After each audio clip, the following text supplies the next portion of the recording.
Good evening, everybody, and welcome to One Hub Racing. This is Season 14, sponsored by Next Level Racing. This is the very first episode of the monthly talk show. I am Jess, and I'll be your host every month, basically. And every month, I'm joined by a guest host, which is a commentator for One Hub Racing. And my first guest is his first season commentating and racing, actually.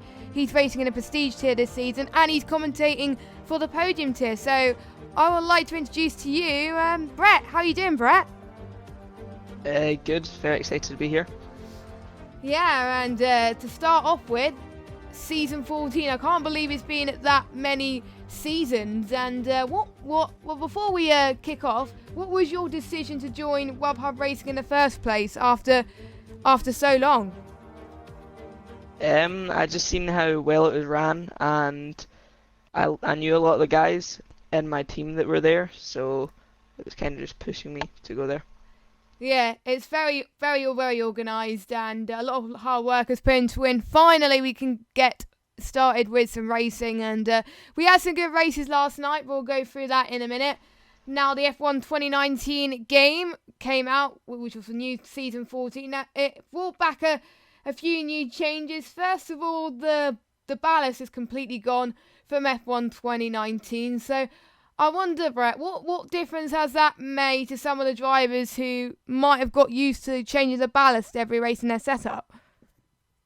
Well, I mean, you've seen people like, for instance, ILRT Leon. He lost a lot of time with a podium. So there was quite a few people that did lose so much time.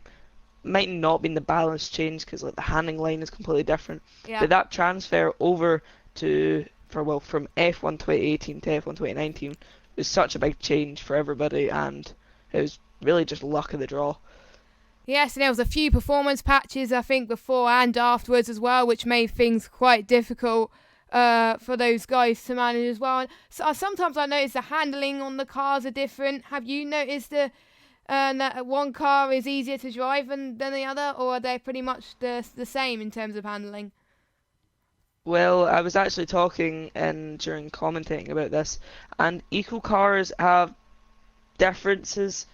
So, for instance, the Ferrari might have more grip or might be a little bit more nimble than other cars, and a lot of people do get mixed up because all the cars have different sounds in this game. So it's kind of trying to Which I love. with your car. I love the sound. I think the Ferrari. I think the Ferrari sound gets better and better every year as well. And there's some sounds I don't like, but I just pretty much prefer the handling, to be honest. And we'll talk about how your race went when we get to Prestige tier. So first, we'll briefly touch on qualifying night, which I thought went pretty well. The drivers went to Silverstone, and the times were pretty close, but there were some people that were a bit off on their times, and obviously the team actually took that into consideration. How was quality night for you as a commentator and a driver? Because it must have been two different experiences. Well, the commenting was with Alex, but it was a good commentating. Anyway, very fun to watch as well. The qualifying night offers a very different way of league racing and how to get into a certain division. And I mean, it's, in my opinion, done the best out of any league. Yeah, and it's I can't count how many seasons it's been going on for, but I think it's been going on since season 11 or 12. I'm not entirely sure, but actually no, it's been longer than that. So skip me from that. But I think it's just a chance to show off their mettle as well, and you have to make sure you set your best time on the softs as well, so they can pretty much go on. And the fastest time was set by Wayne, I believe, with a 1:26, and I think he's one of two people to go into the 1:26s. And it was pretty quick for the prestige tier, and all the times were pretty close all around, weren't they? Yeah, there was a lot of people though that did mess up their laps in that night that I know of, especially one of them being including me. I messed up my lap quite a lot because Max Beckett's, I lost complete traction of my car. Yes. And then I was just sliding. I think a lot of people lost it there, to be honest, and that's probably compromised some other people's laps anyway. And it put some people into a tier they weren't expecting. Some people were happy, some people were shocked, and it wasn't actually one driver that signed up actually resigned. I think it was Rafa who originally signed up, and then he resigned from Prestige, so someone else took his place. I'll go through that in a minute, but what has been, I think, when you were looking at the podium lineup anyway, were there any surprises in terms of the lineups in all 4 tiers? Were you shocked that they were in certain tiers, or were you not that surprised at all? I mean, there was quite a bit of a switch up with the Prestige tier due to some drivers being busy. Yes. I mean, yeah, I would say there was some drivers that I wasn't expecting to be in either a lower division or that high of a division. Leon, maybe? I mean, I would say Leon, yeah, Leon I definitely think has the pace to be in Prestige. You've also got, I mean, we've got to mention Westy, who has actually improved so much over the transfer from 2018 to 2019. Yes. And he has really propelled himself and is now fighting the top of Pinnacle tier. So he could even be one. Because he was in Precision last year, so it's nice to see him getting a jump up. And I think it's about 4 drivers from Precision that moved up to Pinnacle, and we had quite a lot of Pinnacle drivers move to Prestige this season, and a few people dropping. I think there was 3 other people with Leon dropping down. I think it was Don DeBoer.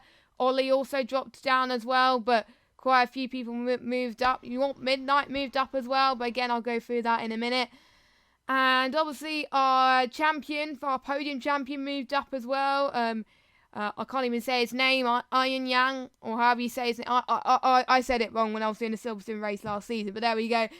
I wonder how he's going to do this season as well, and I can't remember the champions for any other things. Blizzard is back in Prestige, and I wonder, will the champions have to live up to their name a little bit, because they've got a lot to prove on this game, or maybe someone else could hit the fold. I mean, everybody's just looking at ILRT Louis and just how pretty much he's just the biggest alien.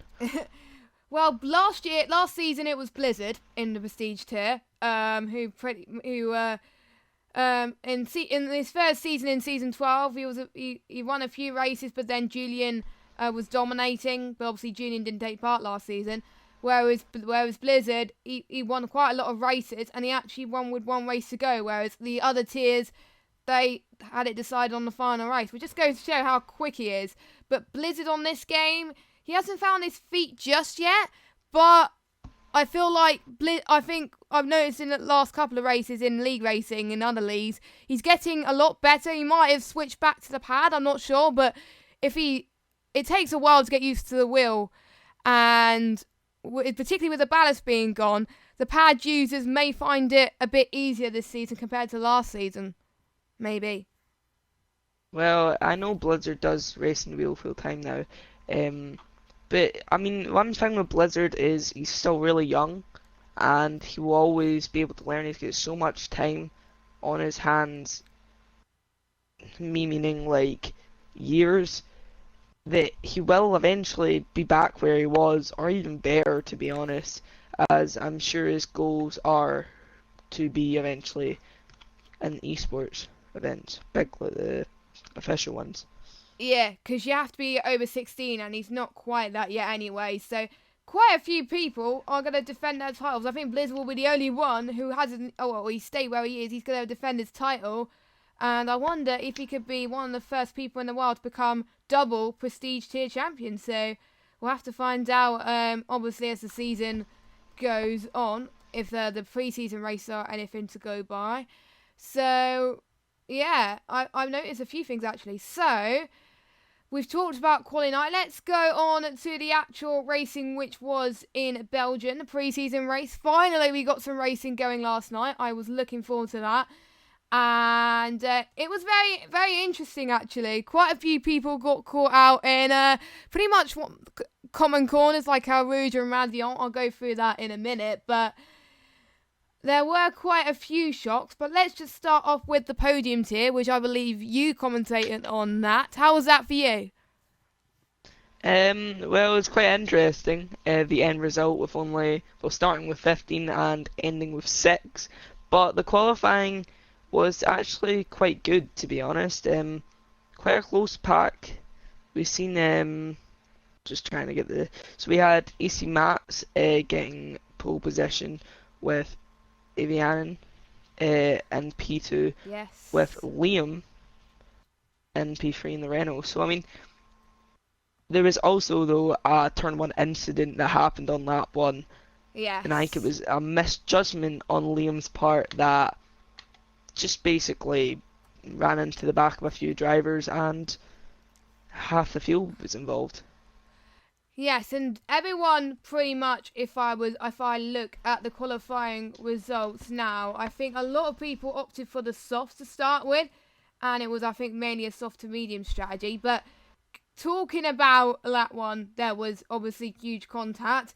And I think one of the drivers that took advantage was Azamata. He tried to avoid it, and he was leading the race. And also Zeepa Doodle also was in second.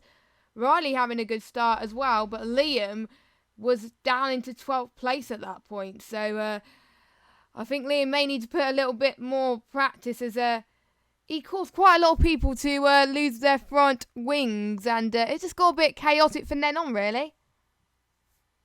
Yeah, definitely. I mean, it was a Rouge taking many victims. Well, I mean, on the Friday was, I mean, a lot of drivers making mistakes. Maybe it's just pressure or something like that. But I mean, even for Puon was quite a big problem. Rouge being the main one and Radion being the other one. Yeah, I think pretty much all the retirements in podium tier yesterday were pretty much Eau Rouge and Radion, apart from a couple people. I think there was some other tiers where we've seen that as well. But podium tier is the lowest tier of One Hub Racing, if you don't know. So it is a beginner tier. So some of these guys, they're completely new to league racing. So maybe some of these guys are not used to pressure already, like we said earlier. And time to find their feet a little bit. But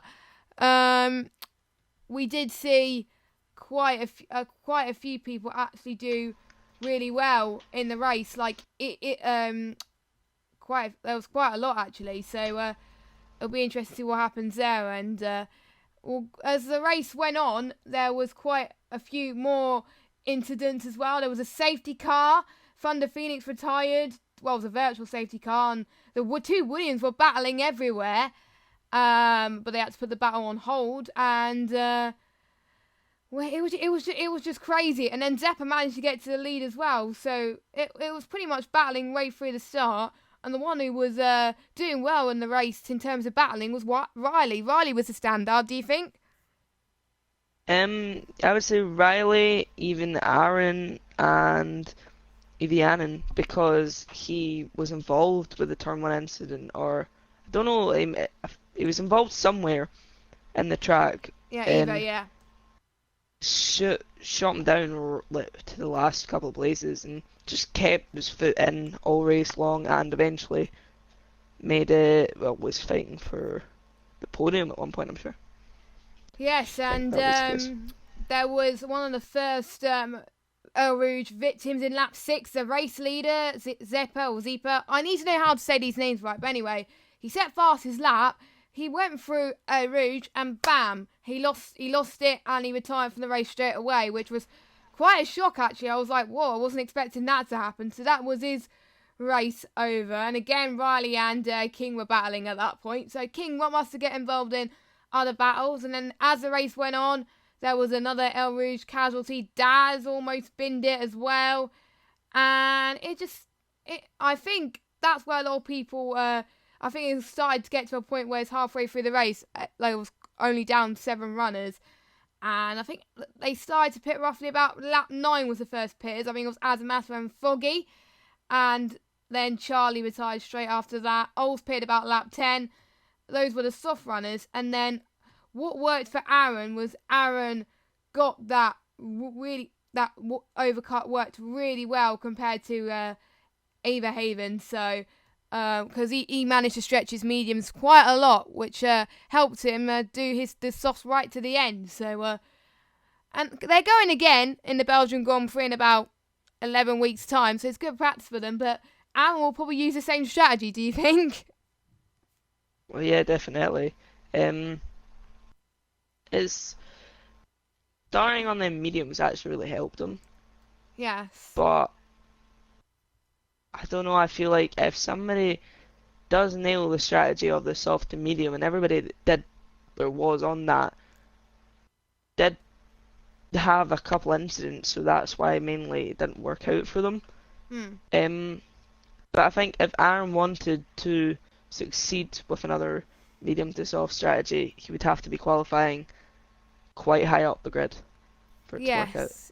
And his first chance of that could be Australia. So we may see a similar strategy like that in Australia. You never know. So the next few laps started to quieten down after that. But then Riley was battling left, right and centre pretty much towards the end of this race with Eva Hanen, whilst Aaron was pulling up a massive gap. And Riley did a breakthrough around lap 18. He got through. And there was a tiny bit of contact there, but it was on lap 21 where Everhaven tried again, and it worked better for him, and that's where he overtook Riley, and pretty much that's where he stayed towards the end. So both of them doing very well, and I got to say, shout out to Foggy as well. Foggy was second place after all this as well, and he started I think 8th, I think it was. So I think he was another one to keep an eye on as well. I mean, I think this is Foggy's first season in One Hub as well. Yeah. So I mean, getting that result in pre-season does mean a lot, and it will definitely propel him to do well in the round 1. But sadly, I will not be there to commentate over. Yes, probably Luke will join again. By the way, massive shout out to Luke for filling in for Alex on Friday night. And I think he will be filling in next week. I'm not sure. He did like a massa. He said, "Oh, I won't commentate at all next season." And look, there he is at pre-season race. So, but he's not taking a full-time commentating role. He's just reserved now and again. So you will probably see him next week. I don't know, but running down the order then, Aaron obviously won by quite a margin actually, 5 seconds to Foggy, and then another 5 or 6 seconds to Eva Hanen. Riley 4th. Oles was involved in a bit of incidents, but he actually came across the line in 5th, which took to his advantage. Started 10th on the grid as well, so the Welshman forgetting his negative mindset and concentrating on the rest of the race, and that's where he did. And he got involved in quite a bit of battles as well. Definitely. I mean, he had a very outstanding race on Friday. And the last finisher, Pepe Lu, 6th place, and he was around about almost a lap behind the rest of the field, but there you go, 6th place, still points, and he took advantage of those who didn't finish, and everybody else did not finish, from Liam, Kingan, Azamata, Charlie, Daz, Gaza retired as well. I think it was Rouge as well, Zeepa and Thunder Phoenix as well, and Estimat at the beginning on lap 1. So yeah, that was pretty much chaotic, but it is again the podium tier. You would expect something like that. I think taking that on board compared to Belgium, what do the drivers who haven't finished need to do to prep for Australia? Because they might have had a wake-up call there. Get practice and become consistent. One thing I mentioned in the commentating with Luke on Friday was maybe people having to tune the setup, because the thing with a Rouge is you go down into a very heavy downforce section as you're going downwards, and then you all of a sudden have an elevation on the track which causes there to be barely any downforce, meaning the car loses traction. and then it steadies out again. So it's a very tricky corner, It is. and that's why it catches so many people out because it's one bit you're fine, and then the other bit you're spun round into the wall. Yeah, I think that people just need to get in the flow as well. So, well, we will find out next week at 6:30 for the podium tier, which will be commentated by Alex and probably Luke. So make sure you tune in then. But that was it for the podium tier. And straight after that was the position tier, and my oh my, I was watching the race back Saturday morning, and it was crazy. It was a race full of action from start to finish, and I think the commentators were absolutely loving it. And to start with, qualifying was the top six with top five separated by 93 thousandths of a second, and it just goes to show qualifying night does work. And obviously, precision tier was good last season. I think precision tier will be great this season as well. Definitely, like you said, qualifying night does work, and five drivers being within a tenth in qualifying is absolutely amazing. I mean, that's what you want to see. That's when you know you've done something right in choosing divisions, and it just shows you that, I mean, the rest of the precision season is going to be very good to watch.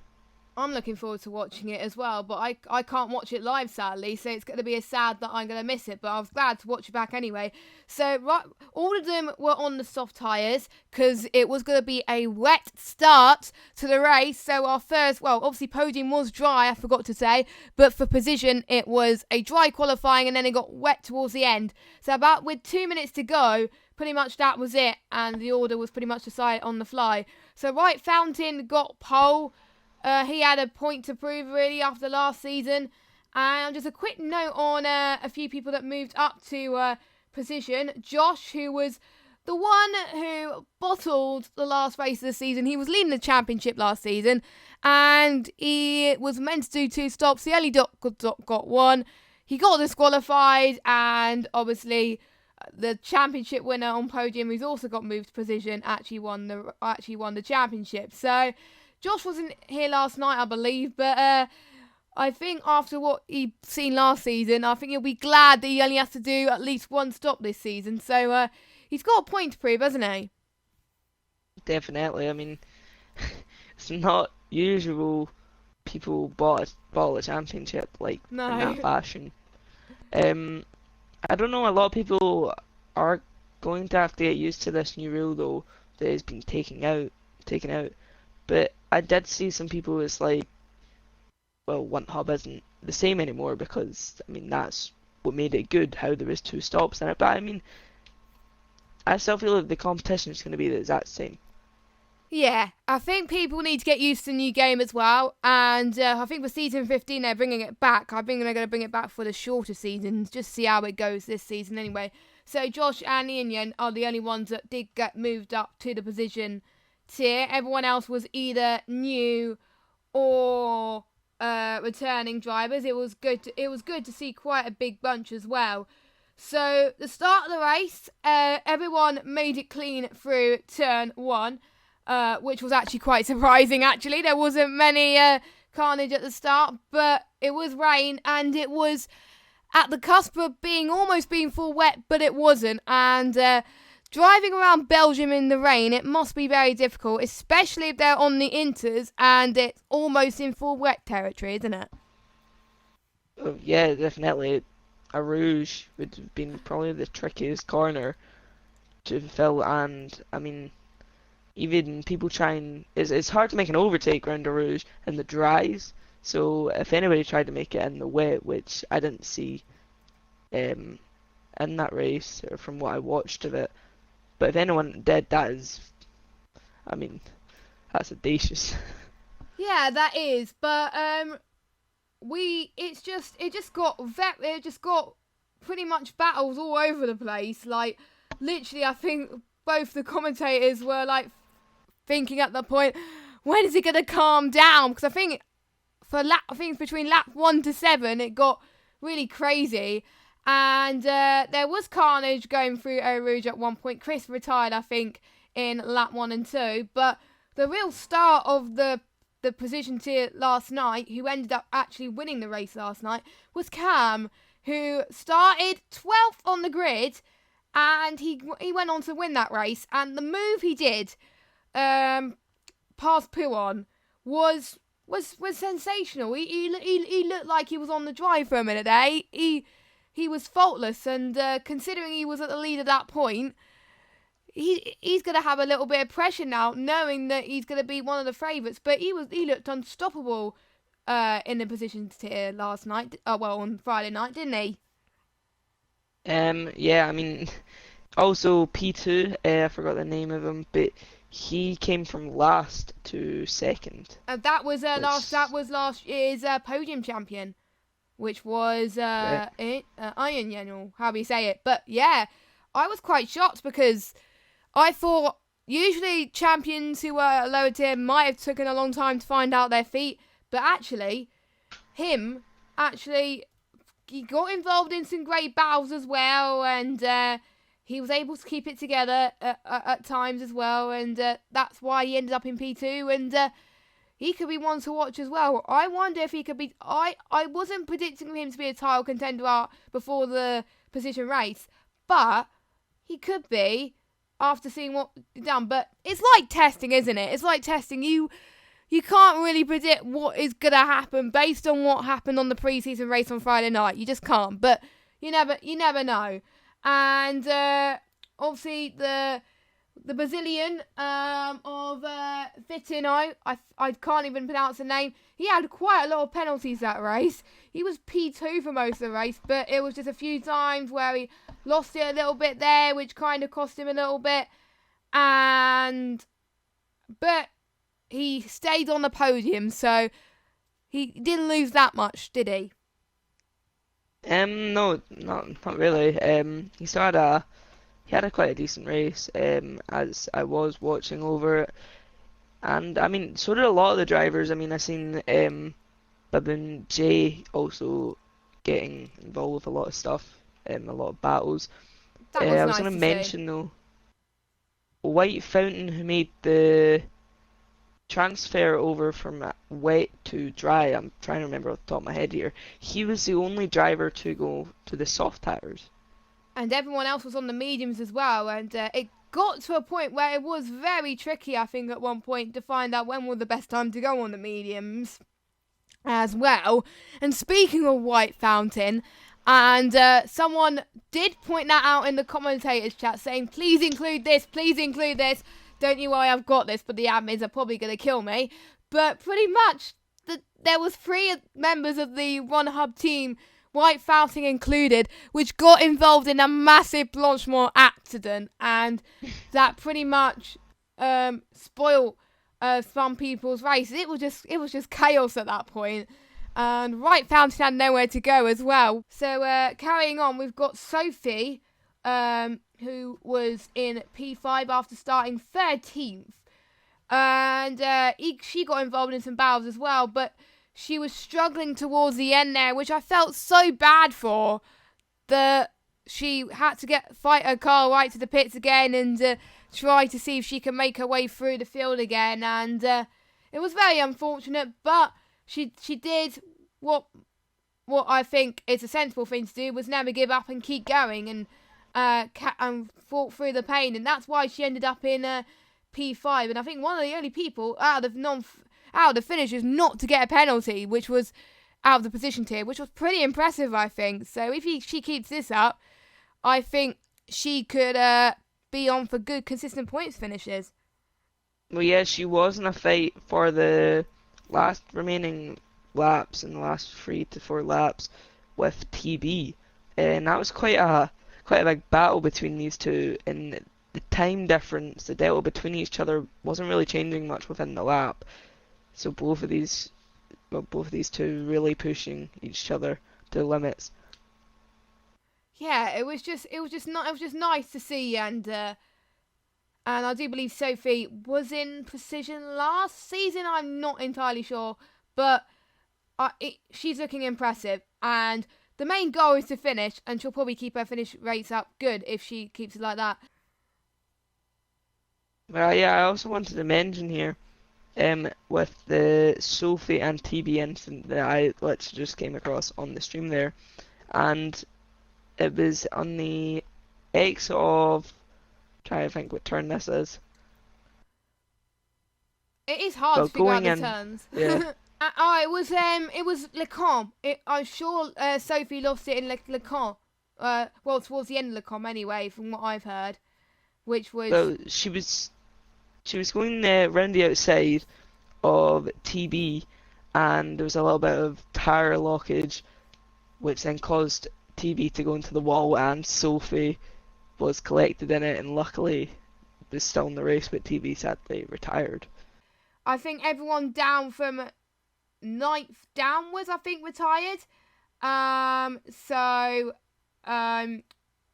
do believe actually no, White Fountain White Fountain No, retired as yeah, well.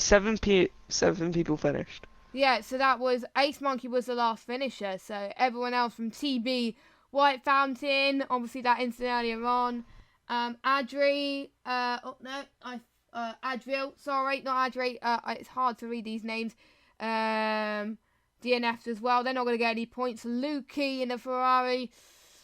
I think he did get involved quite as well, but then he was another victim that I didn't quite see how he retired actually from the race, but it must have been a massive shunt. And Bottle, that was unfortunate for him because he was fighting with his teammate, and then his race came to a premature end as well. So unfortunate for those three to retire, and we had Raj, Lawrence, and quite a few retirements as well.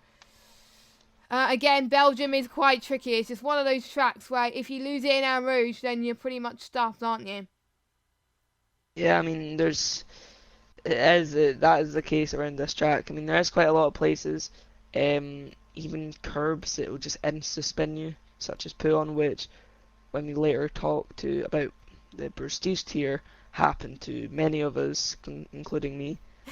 So that's definitely a corner that will definitely need to be talked about. Yeah, which we will talk about earlier on as well. So, so I think Driver of the Day had got to be for Cam, who definitely timed those strategy right as well.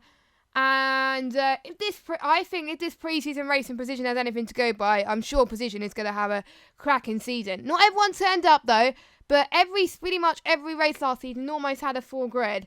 So I am pretty much jealous, to be honest, because Owen and Sean are going to have great time in the commentary box, I think, this season throughout that. And unfortunately, Sean's PS4 died because he had to clear out his fan, apparently, because it had loads of dust. So, Sean, you missed out a pretty good race, to be honest, and hopefully we'll be back next week. Otherwise, Odems will be in the box. Again, Odems did fill in for him this week, and it was nice to have Odems back in the box again as well, and I think overall it was a pretty good race. So I think Precision really impressed me, and I can't wait to see what happens. And who to watch out for Precision then in terms of the races to come after what you've seen? Again, it's like testing. Don't judge too much on it now, but I've probably got to say F1 Sophie and Baboon J.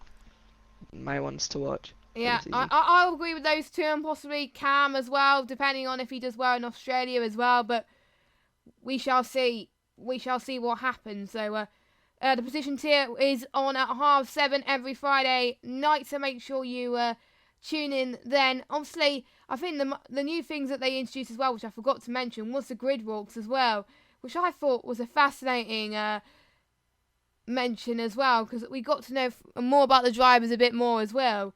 So we shall see about that. Next was the Pinnacle tier, was straight on after Precision. Second top tier, which was at 8:30.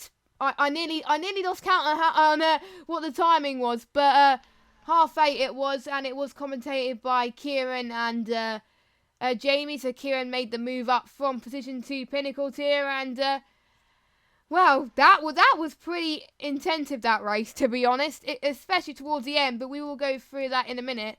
There was a few changes to, obviously, we did mention Ollie moved to Pinnacle. Leon moved to Pinnacle from Prestige, and so did Don.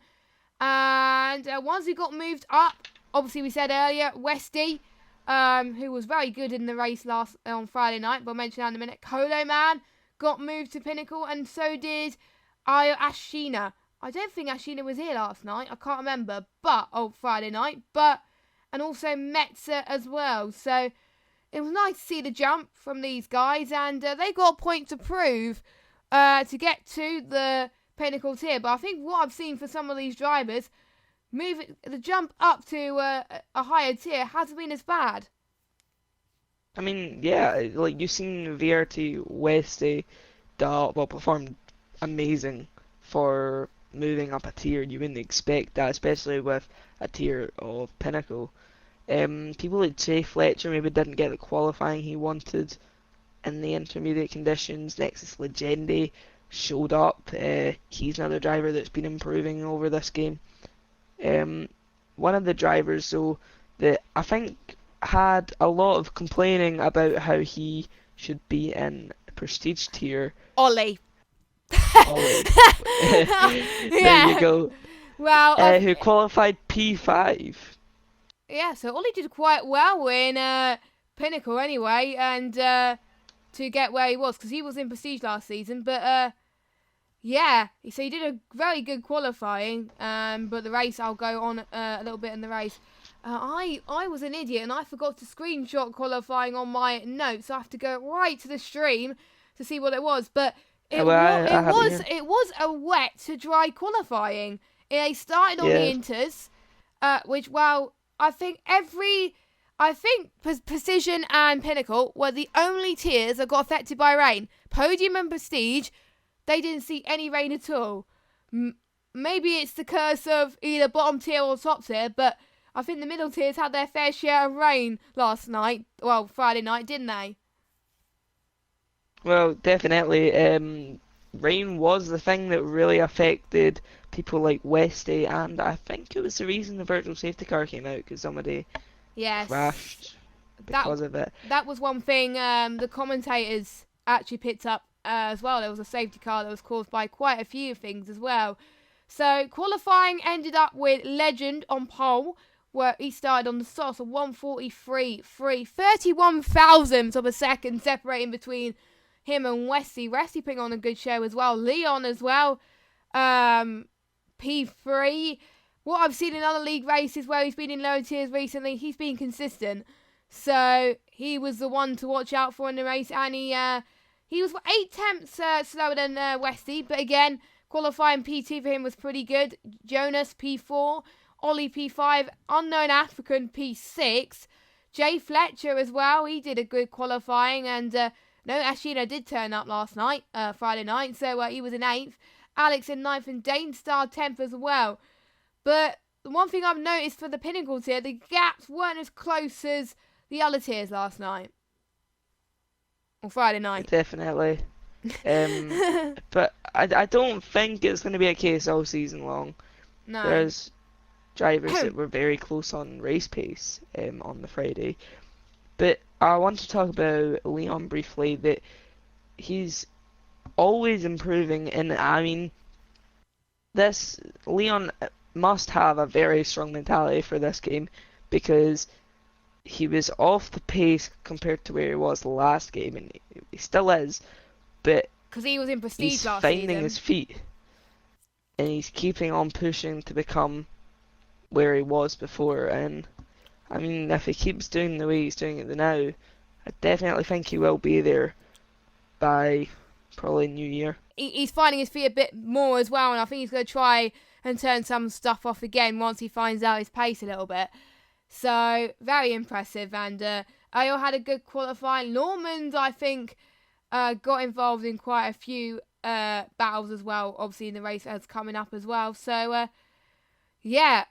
So, the start of lap 1, I didn't see much of the Pinnacle race because I ended up doing some other stuff, but it looked like nobody pitted at the end of lap 1. I think pretty much everyone got away scot-free at the end of lap 1, just like pretty much I think I think the only tiers go away scot-free. So that must mean that they were taking it very seriously on Friday night.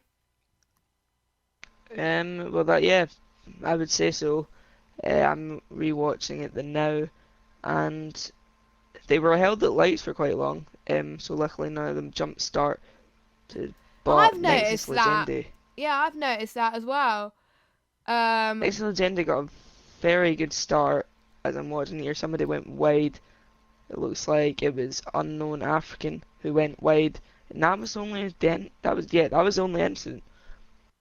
Yeah, that And was that in that thing as well. And the race got on. There was a legend who was legendy, was battling Westy, and they were going side by side, going through the Camel Straight, and they were absolutely effortless, really, to be honest. And literally, they were pretty much going to be battling right towards the end, also with Leon coming into effect as well. But what brought out the virtual safety car, what brought out one of the first incidents was Danestar, who had his first spin of the session, which was in sector 3, I think it was. And he was in the gravel trap, and it didn't end well for him. He had to pit and change for new tyres. He went on to the mediums in the end. And his race got from bad to worse, really, where he spun as well again, which had a virtual safety car as well, which kind of changed perspective for some of the guys as well. It meant that the guys who were on the mediums may have an advantage, but, you know, it changed things up a little bit.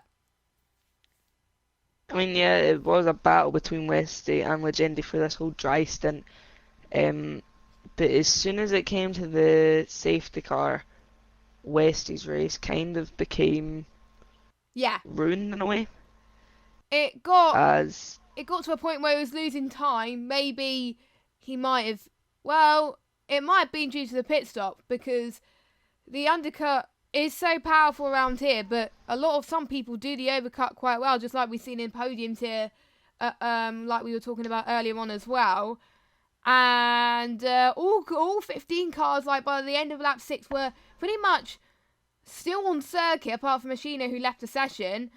And I was quite shocked at the point. But then obviously Danestar was hired on lap 15, which brought out the virtual safety car. And I think it just got crazy from then on, actually. It just like people start to come out their shell a little bit. Jay Fletcher was right behind Nexus as well on the soft, so he started to catch up as well to the lot as well. And Leon had a bit of a involvement in lap 10 as well, and that's where the rain started to come, and it just got really interesting from then on who was gonna time their pit stops right. I mean, yeah, I wanted to mention the two McLarens didn't get the best of starts. No, they didn't. In lap 1, it was quite a bad start for both of them. And Fletcher was the one that managed to pull his car back, but Ollie just didn't really find the pace it was needed to get back up where the top guys were.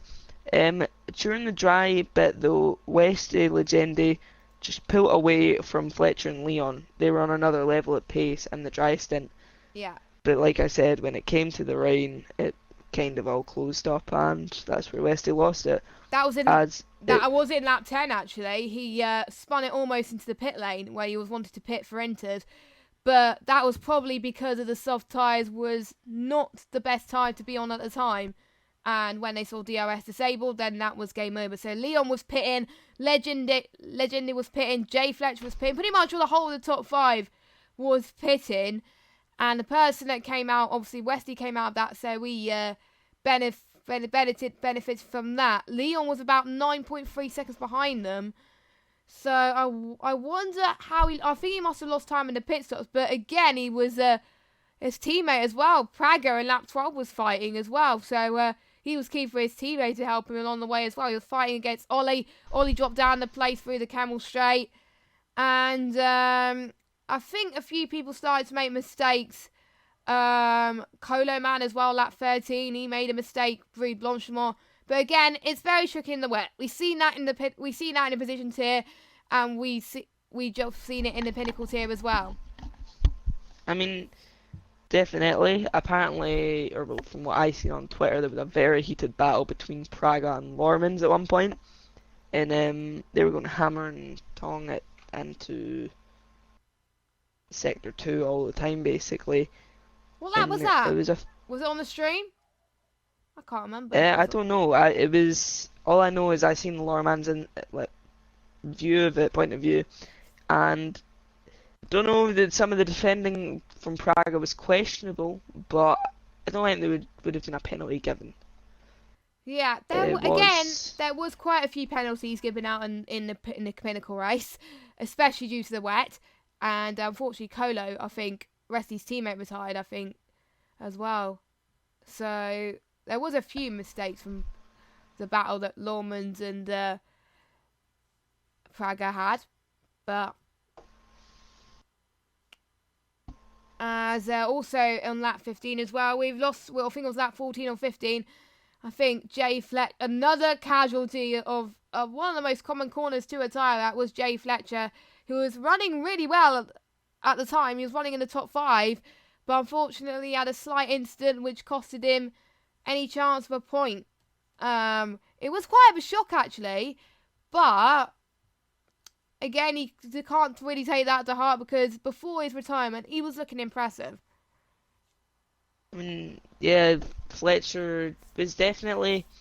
It was kind of as him and Leon. There was a weird thing happening where you had Westy and Legende, and then there was a huge gap. Like when coming into the pits, Westy and Legende came in, which I had to mention was also very tight. They could have made a big collision, as Which they Westy didn't, did. which almost ended in tears, but luckily it didn't, and they pretty much stayed for all of it. It was just crazy, and I'm just looking back at the stream now. I don't think the only other person that retired apart from the Dane Star Flying Cooper Cola and Jay Fletcher was the McLaren teammate of Ollie. So the McLarens weren't having a good race, to be honest. And well, I do believe, I don't think that caused a safety car. There was a safety car. I don't know what caused it, but on this game, it doesn't come out ever really, apart from if there's debris. And that changed things a lot, and it allowed Leon to bring that 7-second deficit way down to catch up to Westy and Legendy, which was impressive. And I wonder, if that safety car wasn't there, do you think Leon would have caught up to them?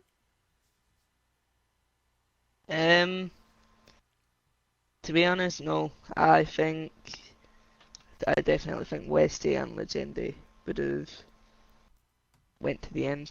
Maybe if he might have caught up at the end. I'm not too sure though. I would have to be looking at it Properly. more in depth because as much as Leon was fast round there, I reckon Westy and Legende were just that bit faster. And when it got to the safety car, Westy and Legend, they actually took advantage and actually pitted as well, which they could because they had a cushion between the two Williams as well, who were battling, and they could afford to do that. And again, that worked out well in their favour because they still came out ahead of the safety car restart. The safety car didn't last very long. The safety car came in at the end of lap 19, I think it was, and lap 20. Then the guys were racing again, and the battle that was going on was between, that was when Resty lost it a little bit, and it was the battle between Leon and Legende that if you see my Twitter, I was absolutely in awe with the battle. I was watching it, and it was just crazy. Great battling from the pair of them. Resty was out of the picture, but on the final lap, it was like a Hamilton Verstappen moment. Leon was on the podium. I was like, oh, is he gonna? It kind of got to a moment where I was like, oh, I think it'll be great if Leon would take the win on the last lap, but unfortunately that didn't happen. But still, two of them, they drove very well on the last lap. How on earth did they not end up in the wall? I don't know, but that was very impressive. I mean, speaking of wall, on lap 13, I did not know how Ollie did not hit that wall in Sector 3, because that was very close. He span out Yeah, at I saw very that high clip. speeds. I saw that clip he posted on Twitter as well. I have seen a few saves so far in most of the tiers as well. A few drivers actually posted their saves as well. But yeah, and I think whilst Leon and Legendy were battling, Praga and Normans were actually battling as well, which were getting quite feisty as well. Obviously, it got overshadowed by the Leon and Legend battle as well, but they ended up getting some very good finishes out of that. Fourth and fifth in the end. So I think the safety car, if it was no safety car at all, the results would be different and it wouldn't have been as close in the end. So Legende took the win. Leon P2. Westy, he P3, so he lost the position. I think he had a mistake which cost him a bit. But Praga started 12th, finished 4th. Lawman started 11th, finished 5th. I mean, they made way all through the field like that. That was impressive for them. Alex, a big gainer, started 9th, finished 6th. I got to give credit to those three because they were battling and they timed their pit stops just right, didn't they? I mean, that's what pre-season's about, putting on a show. If you can put on a show, it definitely gives you a good reputation into the rest of the season. That might give you a little bit of fans that may want to watch. Yeah, quite a few things actually. And then we've had Jonas was in 7th. Ayo was in 8th place. So Jonas and Ayo gained some good points. James Slater, I didn't see much of James Slater much of the race, but he started 15th. He started 15th, finished 9th. So he's got some points. He'll probably be happy with that, surely. I mean, it was a very quiet race for him. Kind of stayed away from all the battling and just had the race that he needed to have. Yeah, which looked pretty good actually.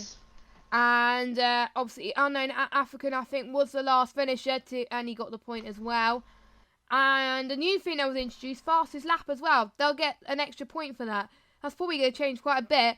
And then we had quite a few retirements as well. So, Pinnacle tier was pretty good. Obviously, the last lap battle was brilliant. And I'm sure the commentators are going to have a great time commentating on such a good bunch. And like the other tiers, not everybody was there. And I wonder, Brett, I wonder how that's going to affect Australia, because they may not have chosen to done a pre-season, but I wonder how that's going to affect that mentality in a way, because they want to fight and they want to try and see, can I make prestige next season?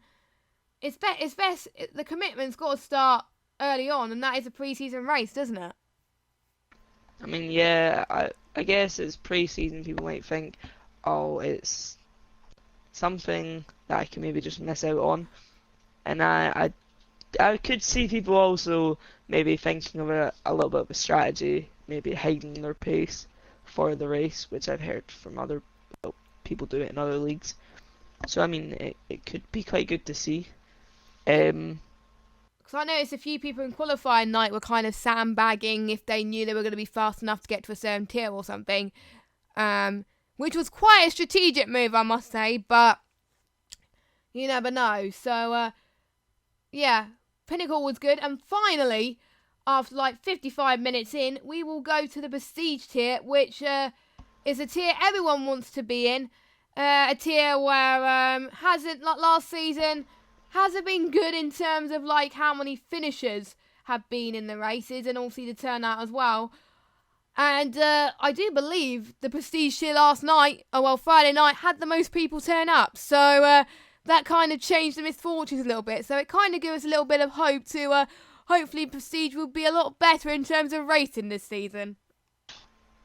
I mean, the Prestige tier is filled with very, very quick drivers and drivers that are going to stick around all season if stuff doesn't change, and they'll always be around. Sadly, I won't be there for round 1, which does suck, as Australia is one of my good tracks. But I mean, it is. I think everybody's excited for Prestige tier. It's quick. It looks really good. I think pretty much all the drivers have found some good pace, really.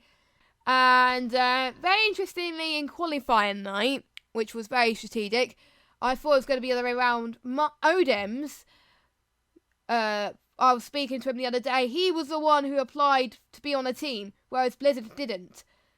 I wonder what the strategic play, maybe because Odems was involved in one hub quite longer than Blizzard, but I thought Blizzard would apply because obviously he was champion, but they are back in the Red Bull anyway, so they're going to be a strong force as well. And going through the other people that got moved to Prestige, quite a lot of people got moved to Prestige. But there was 1, 2, 3, 4, 5, 6 people, and they were all from Pinnacle as well. One person got moved up last minute due to the fact that Rafa did decide to call it quits. But I think it was the original 5 that got 4 or 5 got moved up were Glock, Kian, Nick, and Spaniard. So it was nice to see them move up there. And you're Midnight as well. You're not Midnight looking impressive in the Prestige tier as well. It's good seeing them up there as well. They got a huge feat to show they're ready for the Prestige tier.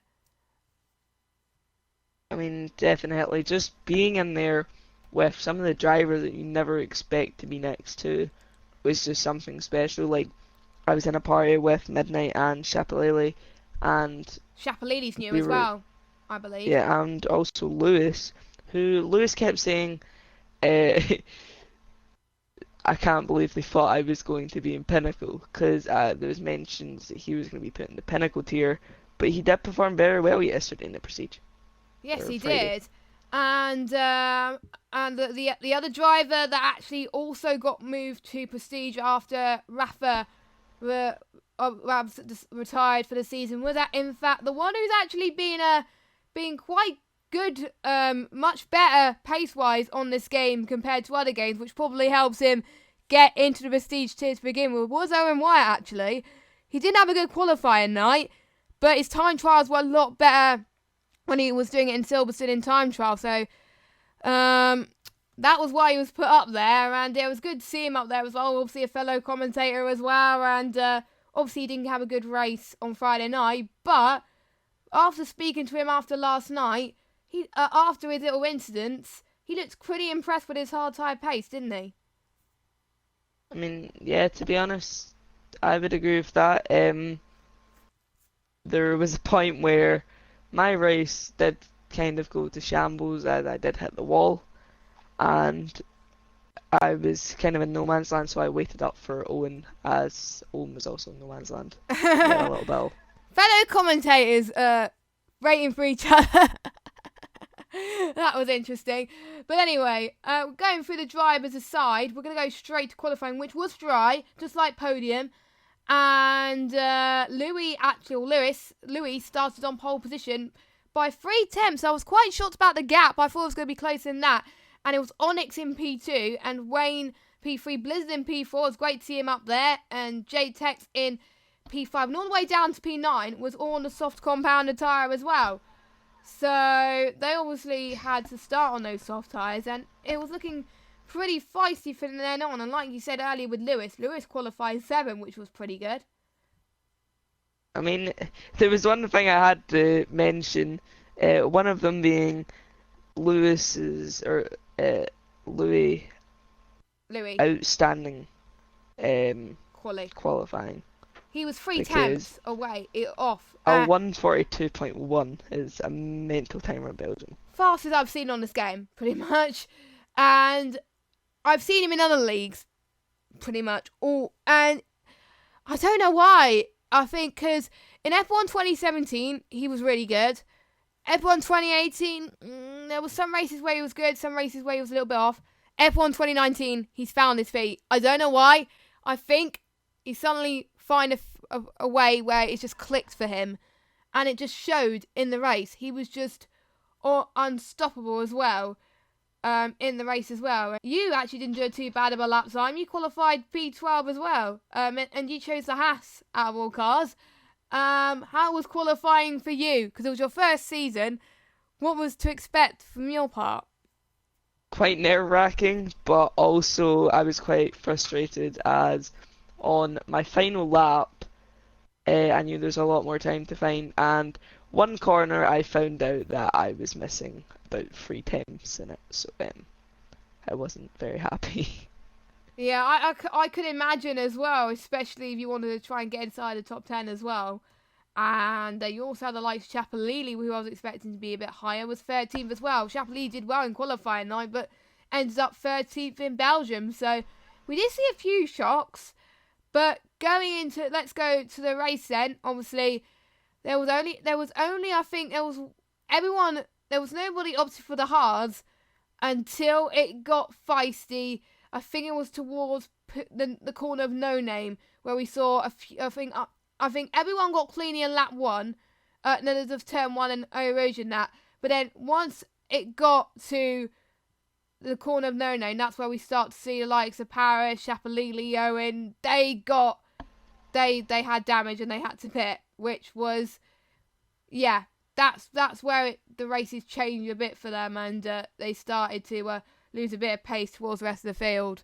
And Louis was just dominating from the start, and obviously we saw Lakita and Jacotex got involved in a bit of battles as well, and it was just mental on the first few laps.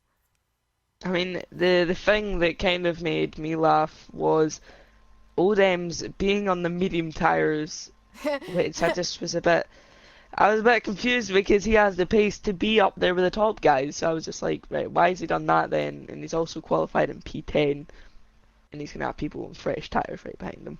Yeah, because most people would probably do soft to mediums. A no-brainer was go for the soft tyres, and he went for the mediums. I was like, oh, James, what have you done? But maybe he was probably trying to help his teammate, maybe. But yeah, you never know. And I was quite surprised also in the race. J-Tex pitted quite a lot earlier than the other runners as well. Maybe he might have had damage himself, which he did. But he was right up there, and then suddenly his race was over, and he was down in like P15 and at the time. But he bounced back a little bit, but he had a bit of a mountain to climb, I'm sure.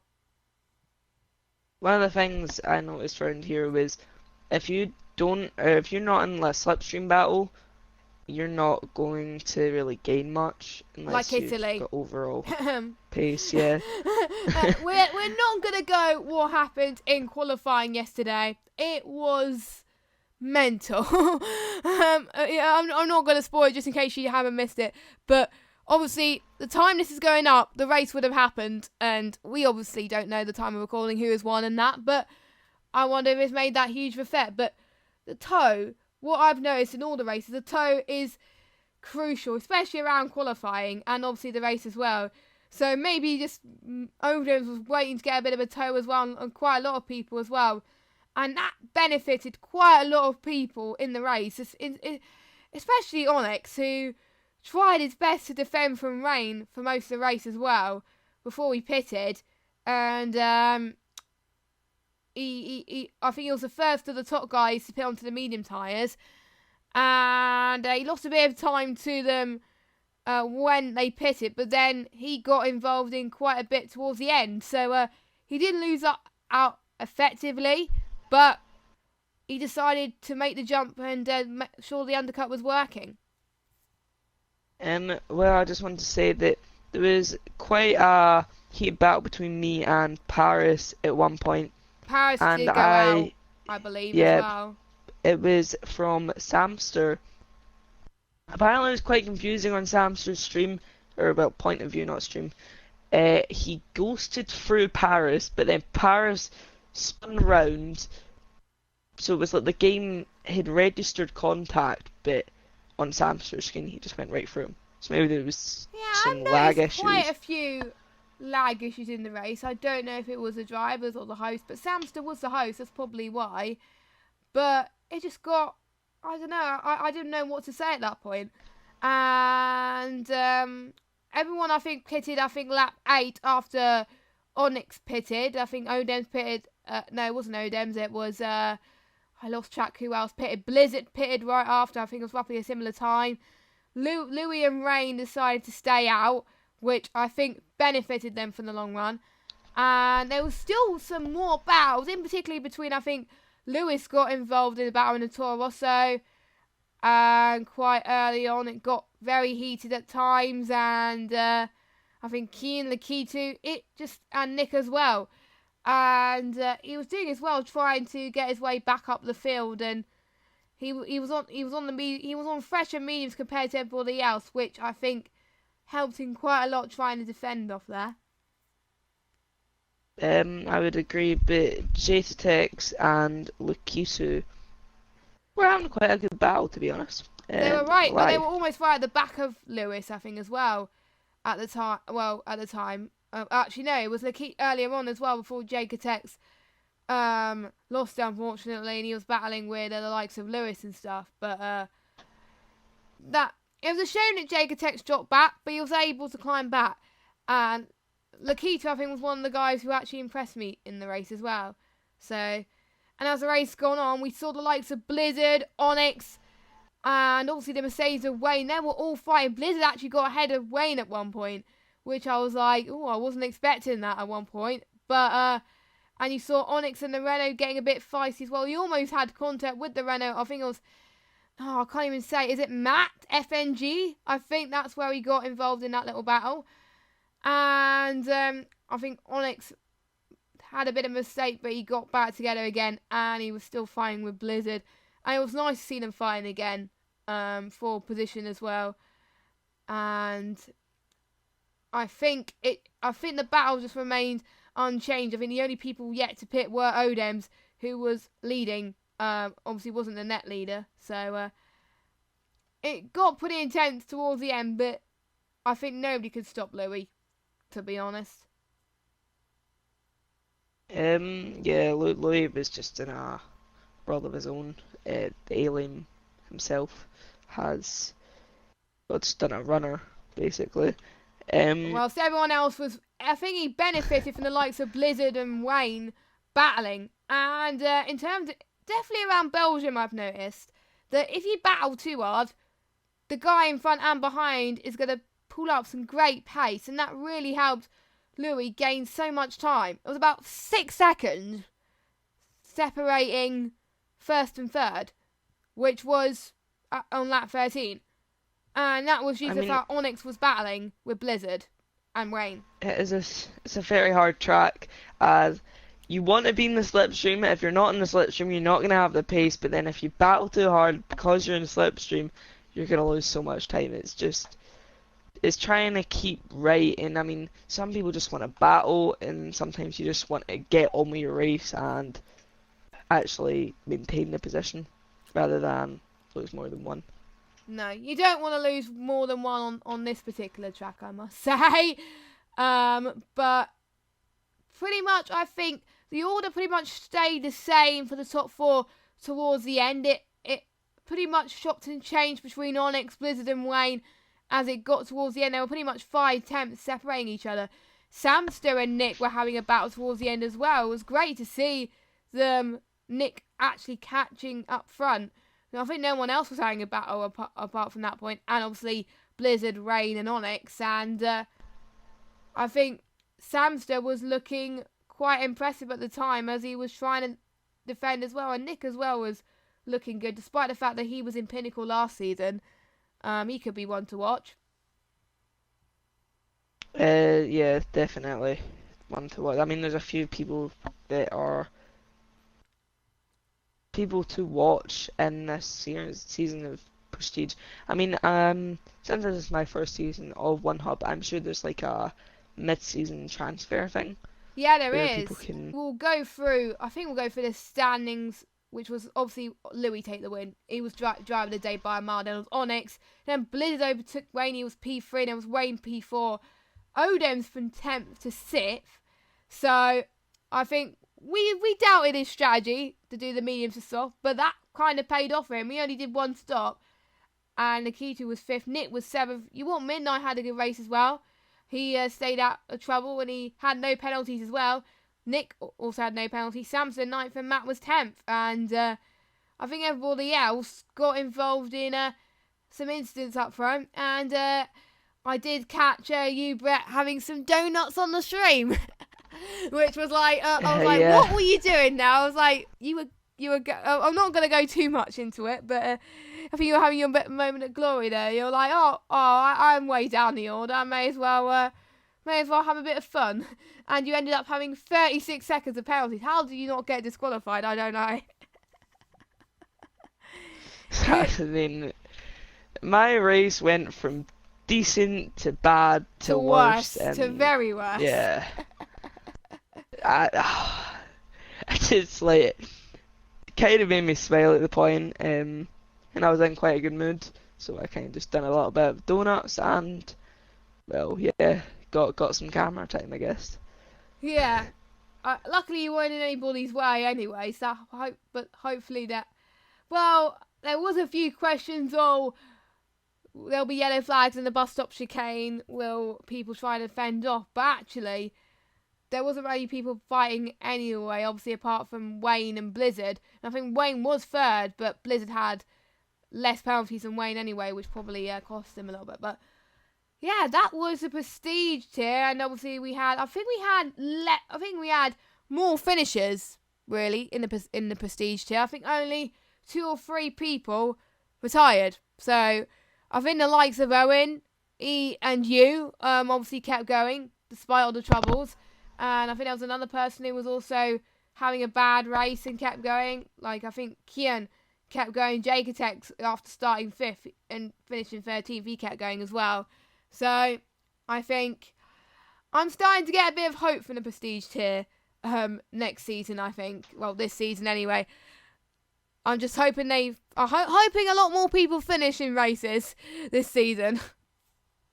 I feel like this is a season that you'll see the kind of new prestige tier and what it's going to be like in the coming seasons after that. And I think season 15 is where you're going to see 14, or was it 15? what it's going to be like. We're in season 14 now, but I mean season 15 afterwards. Yeah, and obviously not all the drivers can make it, so I wonder what the drivers who didn't make it, I wonder what to expect from them as well for the opening round in Australia. So, it is a tough one, but we will see a lot more people turn up for the races on Friday for Australia, and I don't know, predictions for the opening few races. I think we'll start with Prestige, since we've talked about Prestige. I think no one's going to stop Louis, I think, for the opening race, unless he has a bottle job. And I think Wayne could be up there as well. I think Wayne... I mean, yeah, Wayne's got amazing pace this game. Yeah, because obviously he finished P4 or P3 due to penalties. And, but on other tracks, he's good. And he can fight Louis in on a good day. So I would say Louis, Rain, and possibly, I would say Onyx as well. Yeah. Probably top 3 for Prestige. I think everybody's prediction for the title is Louis, of course, but I do feel like there is going to be a lot of different race winners, and I think so. You can have Wayne, you can have Marquise, you can have Onyx, Blizzard. I mean, Blizzard will get a win. Lakito definitely, I think, deserves a win. And we've seen a few other people that done bad, obviously, in pre-season, but in other league races, the first opening race, they've shone. So they could have a bad pre-season race, and then, they could do very well in the first race. But for some of them, it's the highest they've ever been in league racing in general. So it's a big, really step up for them. Now we go on to Pinnacle. It is a tough one, but I think due to obviously it was Leon's 10th podium in all his league racing consistently. I think Leon's gonna be up there, and Legende. I don't know. It is tough to call for Legende. Is he a one-track wonder? I don't know. But I think Westy, after watching his performance in Pinnacle last season, he can watch back the Pinnacle race and be like, right, what can I do to improve? And I think he's already looking at that, and he's already practicing time trial in Australia and looking, right, how can I find a few tenths for my nearest rivals like Leon and Legende, for example. So I would probably say the top 3 as well. I know it's a bit, oh, they just finished top 3 in Belgium. Well, they might not necessarily finish top 3 in Australia, but I don't know. It is tough, I think. What do you think? Well, I know Westy personally, and I mean, the thing with Westy is he's a title winner. He is. He fought in quite a intense battle for the title in the final few races of Precision. And I mean, the fact that he's up there again, I reckon he's going to do it once again. I mean, That'll be yeah, amazing. there might be. That'll be amazing. That would be a nice story. Someone And who's that would gone also from put him into Precision, prestige. someone who's gone from Precision to Pinnacle and then win 2 titles in a row. That'll just be good. I've seen a good improvement from him, so it'll be nice to see him. So I think those 3. So then we go on to Precision. Speaking of Precision tier, I think Precision, that's going to be the closest, I think. Out of all the other tiers, it's going to be tough to call who is actually going to get wins. Because most of the guys I've never seen league race before. So it is hard to decide who. Obviously, some people might be better at Belgium than Australia. But I would have to say, obviously you said earlier Sophie and Jay as well. I think Ian Yen could do a Westy in position. What Westy is doing in Pinnacle, he could do that in position too. So he could be one to watch out for as well. And I'm going to keep my eye out on Cam as well to see if he could keep up his good result in Belgium and turn it into a good race in Australia as well. I mean, yeah, there could be any switch halfway during the season. We always have to remember this. There could be somebody that just finally actually starts trying to improve and wants to be better, and you might just see them pop up and start winning a few races, and it would be someone that was bottom of the midfield or something like that, which I've seen a lot in different leagues. Yeah, me too. And usually those are the races that I know I'm not meant to do it, but I root for the underdog, because obviously you want the underdog to win. In some of the races, I think most of the races recently hasn't happened, sadly, but the one who doesn't usually win races, if they win a race, it just feels good. So I like to see that. But yeah, it's going to be close to call. And also White Fountain as well. I was quite shocked that obviously he retired, but I can see him bounce back. Do you think he can bounce back in Australia? I mean, I reckon White Fountain has the pace to be the top of Precision. Maybe if it's just a matter of putting his head down and getting into that position where he knows, right, I'm going to win this race. I'm going to win this race. Because I feel like going into that pre-season race was, I mean, surprising, especially for me to look at, seeing White Fountain maybe not get where you would think he would be. Maybe he was sandbagging a little bit. Well, he was pole in quali, so I was like, yeah, I thought he was going to do it. But then, obviously, he made some mistakes in the race, or he might have got compromised by other people as well, which probably affected him there. So, I think Precision Tier will be the one to watch out for, I think. So, I think I'm probably going to eat my words, but I'm not the one commentating on that tier this season, so they won't have to bother for my jinxes this season, thank goodness. And finally, the podium tier. Now, again, that's another one to call, because obviously quite a lot of people DNF'd on Friday night. So, it is hard to see their true pace. Maybe they will do better. I think people will need to watch out Turn 12 in Australia in this tier, especially. That costs a lot of people. But I would have to say, I think a lot of people are saying Charlie could do well even after his DNF in pre-season. I think a few people were predicting Charlie was going to do well, but then he DNF, so Charlie could be a dark horse maybe, and Zepa, I've seen do well in other leagues. He could do well, but I would have to go. I would have to say Riley could be in a shot of a title because he climbed his way through the field. He did a Max Verstappen at one point, so I would have to say Riley, Aaron, and possibly I think Charlie could be up there again because he was turning. He could be challenging, but again, it's tough to call because most of these guys, they've never league raced in Run Hub before. It's completely new to them. I mean, I would say Liam's also someone. But the thing with Riley, I think if Riley wants to win a championship, he's going to have to get his consistency better, meaning that not get as much penalties, because he did get quite a lot of penalties. I think pretty much nearly everyone got penalties, apart from a certain few in all of his, to be honest. So, but in Australia, I don't think we will see that. But we will see. They may prove us wrong. So there are our predictions. What are your predictions in the chat? Just let us know. And don't forget, if for each champion in One Hub Racing, we'll get some equipment sponsored. Well, delivered to them, sponsored by Next Level Racing.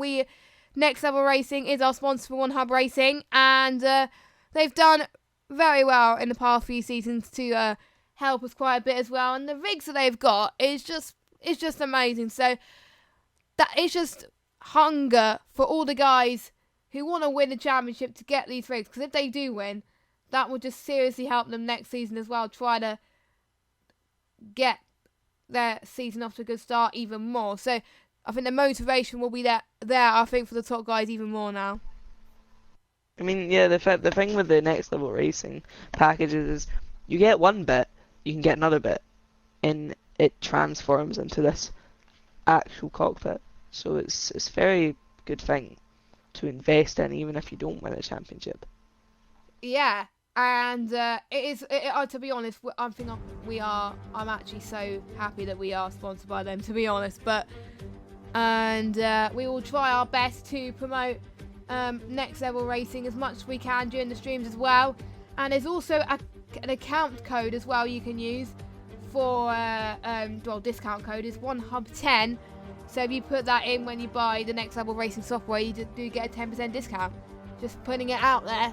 I did get told to put it in somewhere, and I did. So there you go. That's that job done. So I think I wasn't expecting to go on for this long, but there we go. I think it won't go on for that long in the future. But that has been the monthly talk show, and we will get started soon for the opening race in Australia. The week will start soon with all the media schedules and stuff like that, and I will go through the streams again. So at 6:30 will be the podium tier, 7:30 precision, 8:30 pinnacle, and 9:30 will be prestige. So podium, I'm not sure who will be in the commentary box with Alex, but you'll find out on Twitter anyway soon, because you'll be missing it sadly. Brett, position will be Owen Wyatt and Sean, if he gets his PS4 sorted, please, I'm praying. Just pray to the Lord. And Pinnacle will be Jamie and Kieran, and Prestige will be Alex Elliott, the only solo commentator. But I gotta agree, he did a great job on his own. I wouldn't have done it to commentate on Belgium on his own, on my own like that. I don't know how he did it, but he did a good job anyway. Yeah, definitely. He's one of the star commentators and the one who commentating him. Yeah, I gotta agree with that. And one final thing before we end up the stream. Unfortunately, we did lose Hubert to the F2 race on last Saturday, and it was great to see a few people pay tribute to a few helmets as well. So we may see a few of them next week as well. But it was nice. It was just a paying tribute, I think. Yeah, he will forever be remembered. He was a very good upcoming driver, and I mean, it was a very sad moment. It was. And that will be it for the talk show. Make sure the next talk show will be after the 4th race in Baku. And thank you, Brett, for joining me in the commentary box for the first talk show. Did you enjoy yourself? Yeah, it was very good. And we will have another commentator for the next talk show. I don't know who it will be, but we will get someone lined up anyway. And I'm sure there'll be people that will be wanting to do it anyway. But thank you guys so much for if you're still around after like an hour and a half. Job well done to you. Especially, I think a few people got school tomorrow at 10:30 at night. But there we go. So thank you guys for watching. We will see you next time. And for those of you that are racing, good luck. Don't ball it too hard. And good luck in your races. And we will see you on Friday for the first round in Australia.